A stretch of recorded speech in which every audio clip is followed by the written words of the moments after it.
This podcast is intended for a mature audience. Listener discretion is advised.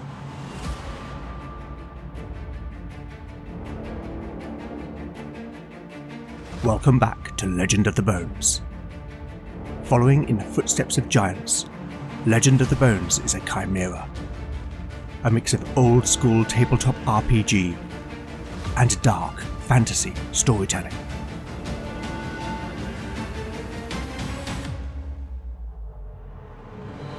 As its name might suggest, in Legend of the Bones the dice rule. There'll be no rerolls, no fudging the dice, no metacurrency. The roll of the bones will determine the character's destiny, and no one will be spared their fate. None shall escape the destiny of Bone.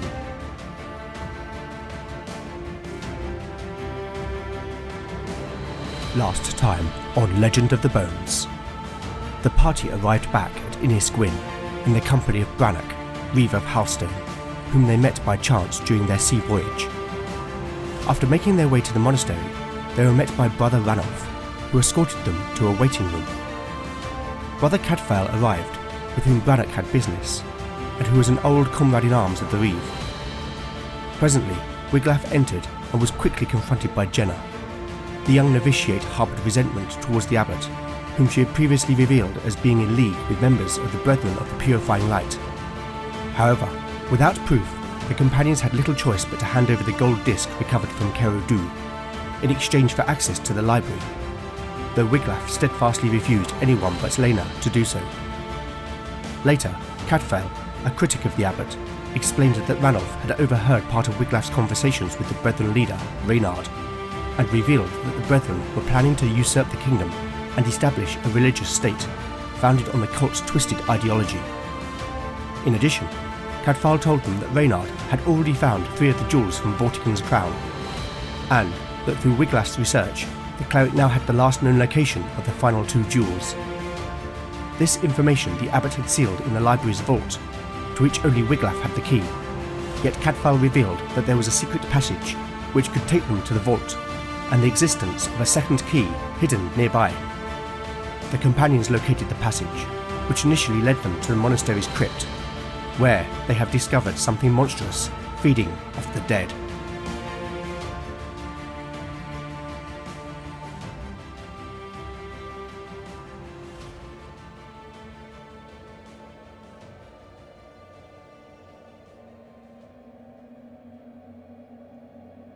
Chapter 35, Part 1, Day 37, Night.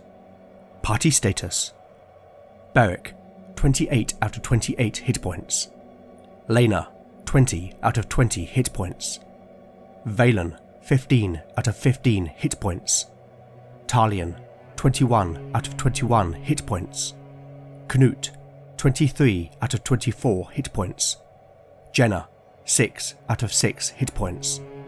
Spells available: Valen has memorized Push, Shield, Soothe, and Revive. Talion has memorized Poetic Prose, Resolve, and Pitch. Lena can pray for 2 first-level miracles and 1 second-level miracle. The flickering flames of the sconces cast their yellow glow on the limestone walls, bringing a false sense of warmth to the monastery's pillared crypt.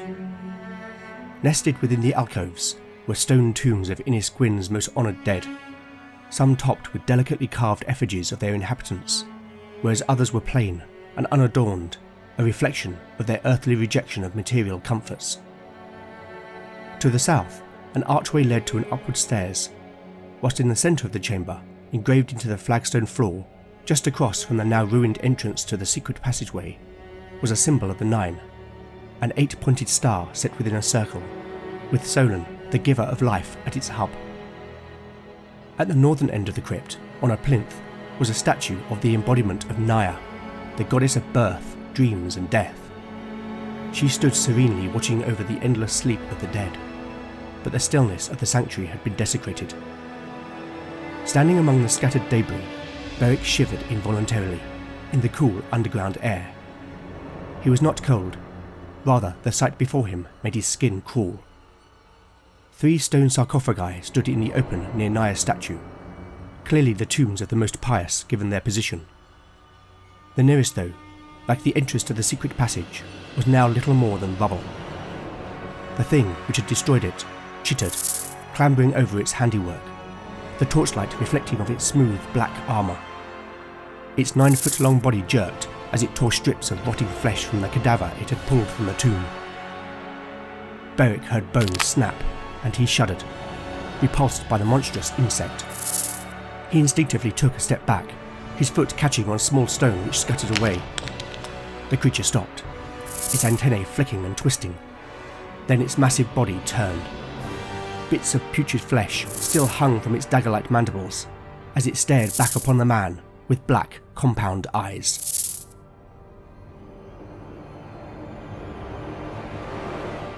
Entering combat.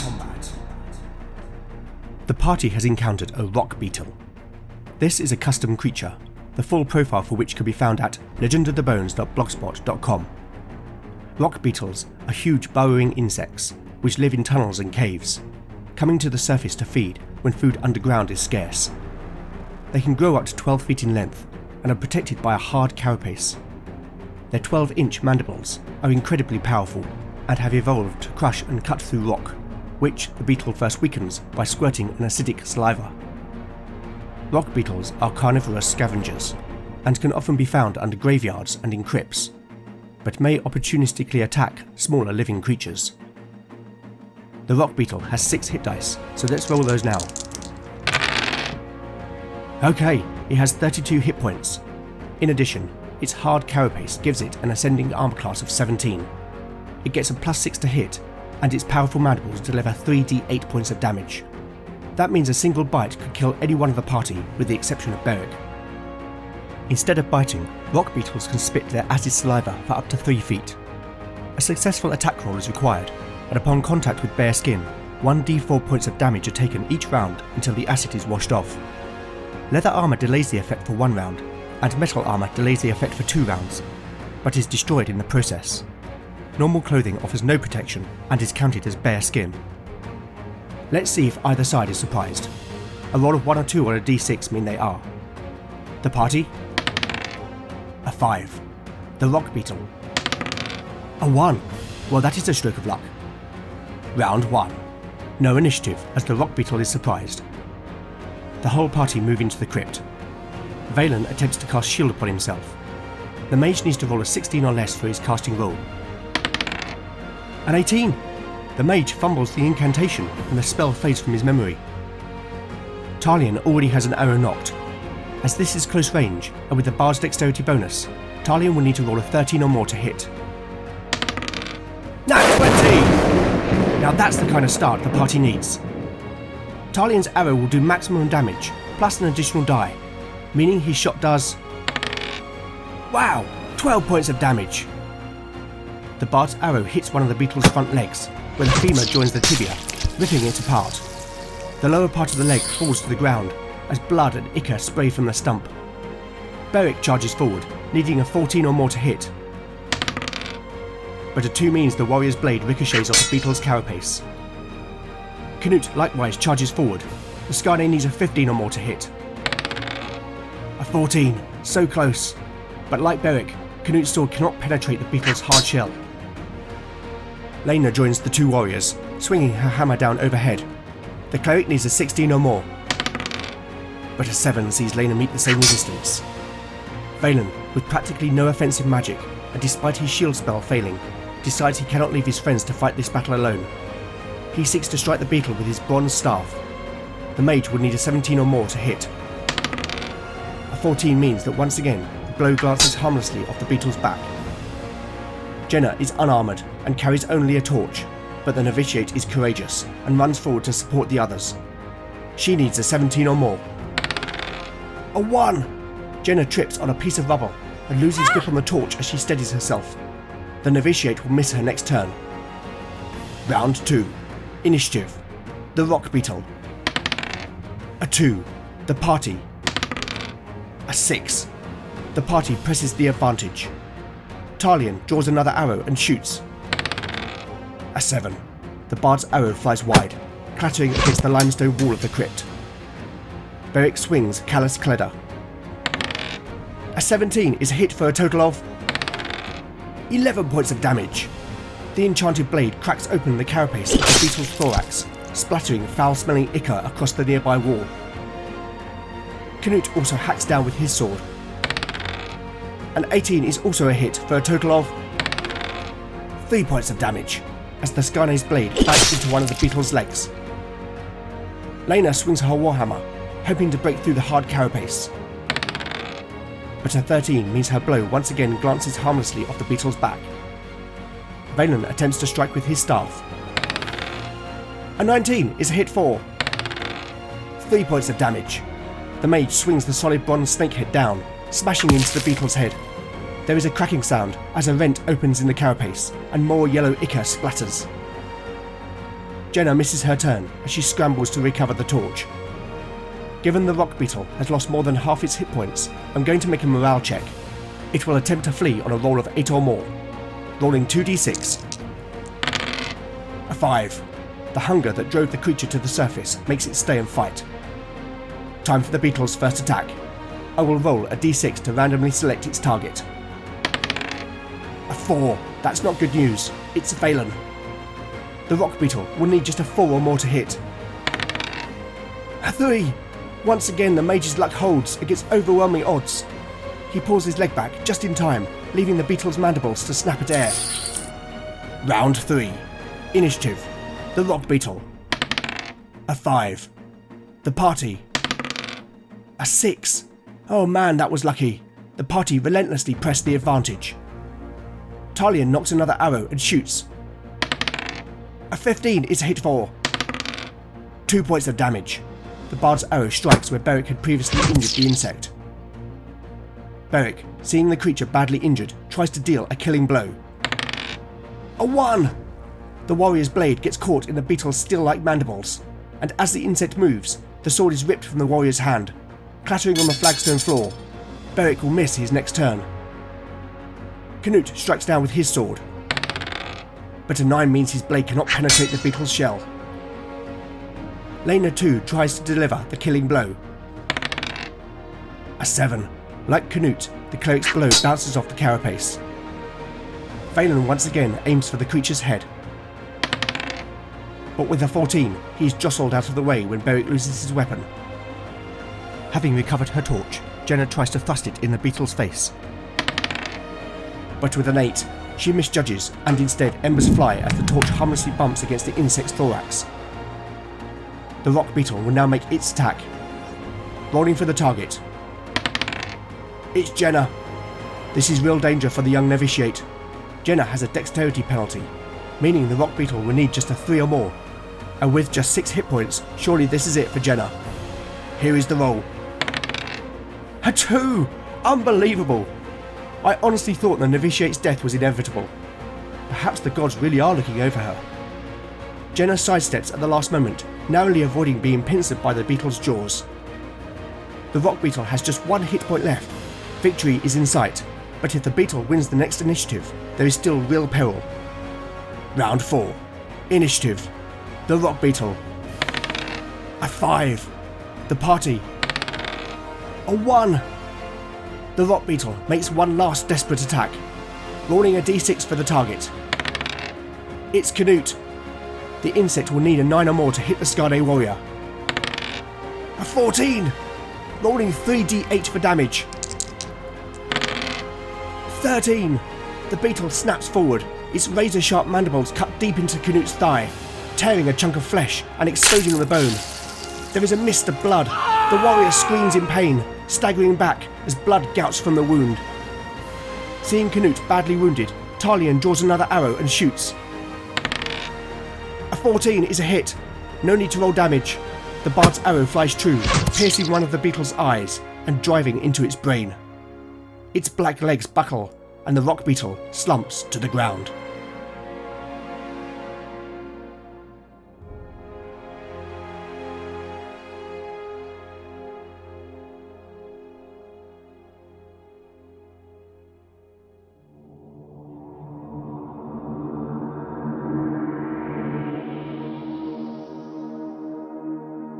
Well, against such a powerful monster, the party was incredibly lucky. But we cannot leave poor Canute to bleed to death, so Lena will pray for the warrior to be healed. She will need to roll a 17 or less for her miracle to be answered. A 14. Canute is healed for 6 hit points. That will be enough to patch the Skarne up, even if he might be left limping for now. With my player hat on, I've learnt my lesson from Kero Du, and I'm going to save Lena's other miracles for now. After all, you never know what might be ahead.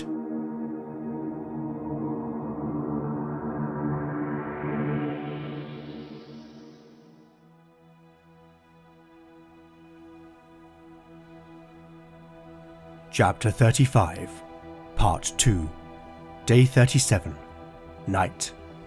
Party status: Beric, 28 out of 28 hit points. Lena, 20 out of 20 hit points. Valen, 15 out of 15 hit points. Talion, 21 out of 21 hit points. Canute, 16 out of 24 hit points. Jenna, 6 out of 6 hit points. Spells available: Valen has memorized Push, Soothe, and Revive.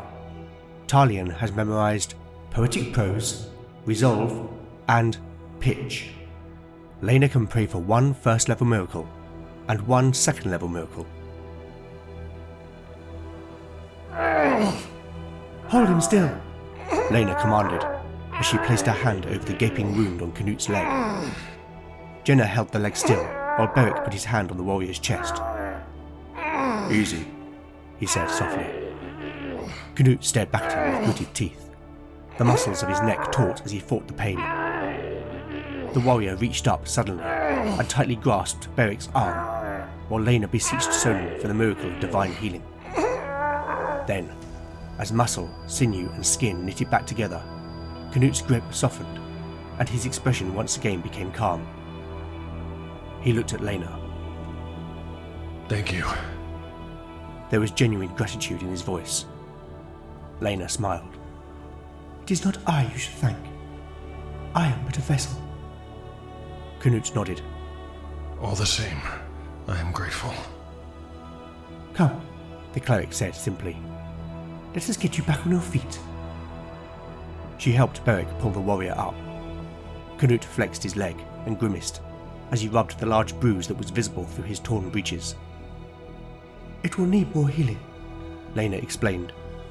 But for now, you should be able to walk. The 4 of them joined Valen and Talion, who were inspecting the giant beetle. The 2 men had cut out the dagger-like mandibles, which Talion was storing in his pack. What are you doing? Beric asked.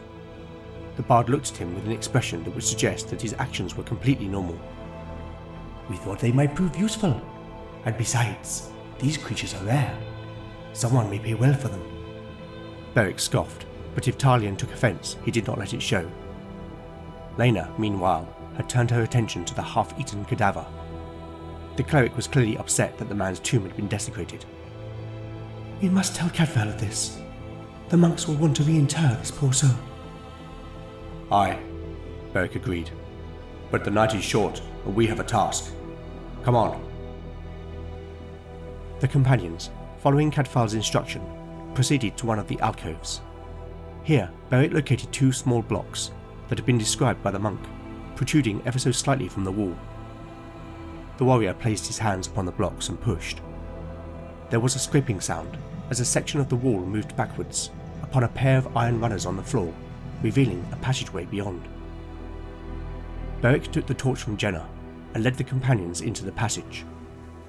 Once inside, they saw that there were 2 iron rings from which the door could be opened from the passage, and so they pushed the stone door shut before continuing on. The passage ran straight for some 30 feet before abruptly ending at a wall. Like at the crypt end, there were a pair of iron runners set into the floor and rings fixed into the wall.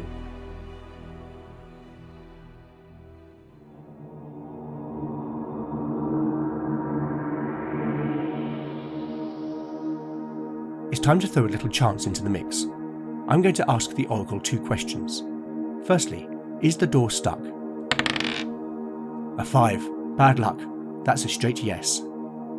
Secondly, I want to know if anything has been put directly in front of the door on the other side. A 3. That's a no but. Okay, I have an idea about that. But let's resolve the party getting this door open. Beric will need to make a strength test to pull the stuck door open. Now I would normally apply a -2 penalty to the roll, but I'm going to allow Canute to assist, thus adding his strength bonus, which will cancel out any penalty. Beric's strength is 17, so the odds are on the big man's side. A 19! Well, that does put a spanner in the works. I must admit I was taking the success for granted. Okay, so if this was a regular game, the players would probably start asking the GM some questions. Time to consult the Oracle. When lying on the ground, is it possible to see under the door? A 5. That's a straight yes. Next question. Is there an obstruction wedging the door shut? A 6. That's a yes and. Okay, that and makes me think that something has been deliberately wedged under the door, suggesting that someone who is aware of the passage has tried to block access into the next chamber. This is where a table of players would bounce ideas around, but clearly I don't have that luxury. Hang on a minute, I've got an idea. First I'll need to make a few rolls, and we'll find out what happens in the narrative. Firstly, I need to determine whether Valen might have held on to something that might otherwise have been discarded. A high-low roll on a d20 will determine it. A low roll will indicate that he has kept hold of the required item. A 3.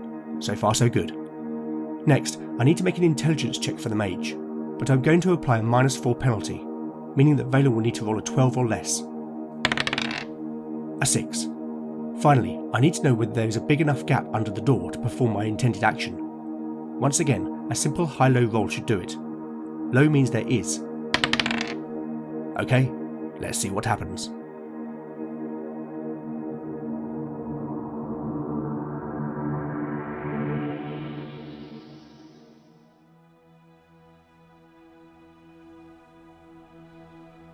Chapter 35, Part 3, Day 37, Night.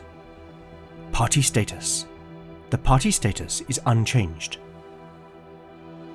It's not going to give, Beric declared, getting up from the floor, where he had been peering under the stone door. Something is wedged under the door, and I cannot risk blunting my sword trying to force it out, he added, unaware that the enchantment on Callous Cledder meant the blade could not be dulled. The companions looked at each other, wondering how they were going to overcome the obstacle. The tension was broken when Valen unshouldered his pack and began rummaging through its contents. After a few moments, the mage found what he was looking for and pulled from his bag an empty glass vial. Talion, the mage addressed the bard. Come with me. The 2 Wayland men went back along the passage, pulled open the door and disappeared back into the crypt. The remaining companions simply looked at one another, bewildered. A few minutes passed, and then Valen and Talion re-emerged. The bard was carrying one of the rock beetle's mandibles, while Valen held the vial, which now contained a cloudy yellow liquid. What's that? Beric asked, indicating the vial in the mage's hand. Valen held it aloft. This, my friends, is the saliva of a rock beetle, he replied, rather enigmatically, and seeing the confused expressions, he elaborated. The saliva of a rock beetle is a powerful acid. Such is its potency that it can dissolve rock. Glass, like this potion vial, is able to withstand the effect of the acid. It was a simple enough matter to locate the insect's gland and use its own mandible to extract enough saliva. Valen looked uncharacteristically pleased with himself. Simple perhaps for someone whose wit is as keen as yours, Lena complimented. Valen blushed and gave the cleric a rare smile, and seeing his face for a moment untroubled, filled her heart with joy. So, the mage said, regaining his composure and addressing Beric, if we can coat this mandible with the saliva, you may be able to use it to apply the acid and dislodge the obstruction. Beric took the mandible from Talion and held it steady as Valen gently poured the acidic saliva along its edge. A few drips fell to the floor and fizzled as it immediately began to burn through the stone. Somewhat gingerly, the big man lowered himself onto the floor and slid the mandible towards the obstruction. There was the sound of more fizzing, as Beric shoved the beetle's jaw forward. There was resistance. He pushed harder, and suddenly, whatever it was that had been caught under the door gave way. "That's it," he said, getting to his feet. The big warrior carefully put the mandible to one side, then gripping the iron rings, he pulled the door open.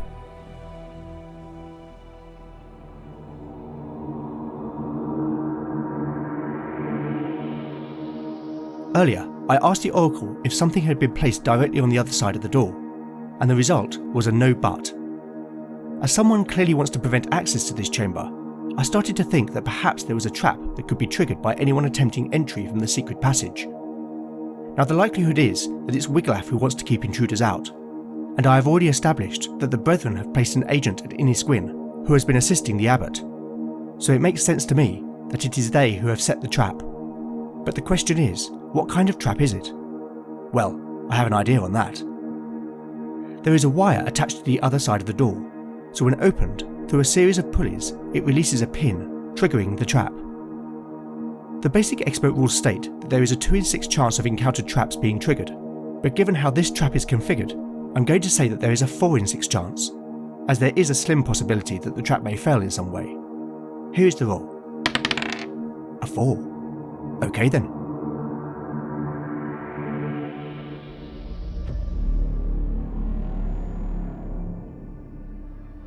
There was a faint rattling sound as Beric stepped around the door into the chamber beyond, though he thought little of it. The room was unilluminated, and with only the faintest glow from Jenna's torch in the passageway behind him, it took a few moments for his eyes to become accustomed to the gloom. He could just make out the shelves affixed to almost every available piece of wall, crammed as they were with hundreds, if not thousands, of rolled up parchments. This must be the Scrollarium, he thought. Then he heard the rattling again, and a low hissing sound, and he caught a glimpse of something moving just a few yards in front of him. At that moment, Knut and Jenna entered the room behind him, the novitiate's torch suddenly filling the chamber with light. Beric cursed in alarm, as an unspeakable thing bore down upon him.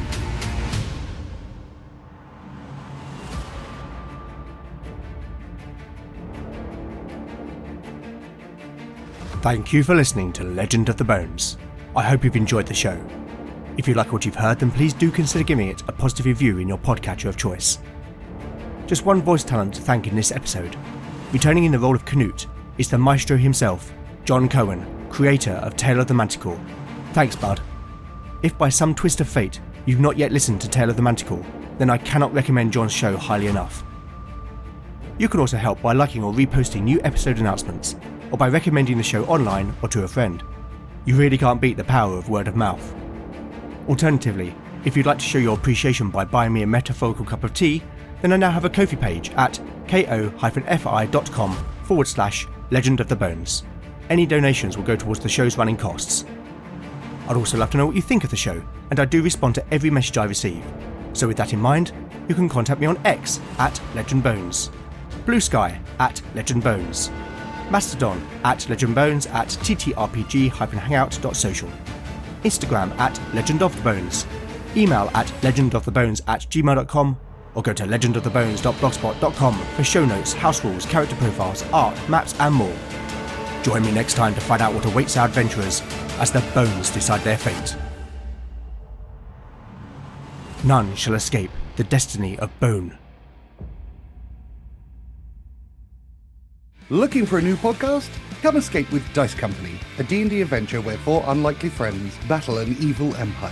We've got epic storytelling, Time for a new life, maybe a new name to go with his new face. thrilling fights, What he'd like to do is kick this guy in his zombie balls. terrible teamwork, If you want to do it, you can do it yourself. and an extremely literal automaton. For the mushrooms to work, they must be passed through a reindeer, and you must drink their urine. That's Dice Company, available wherever you get your kicks.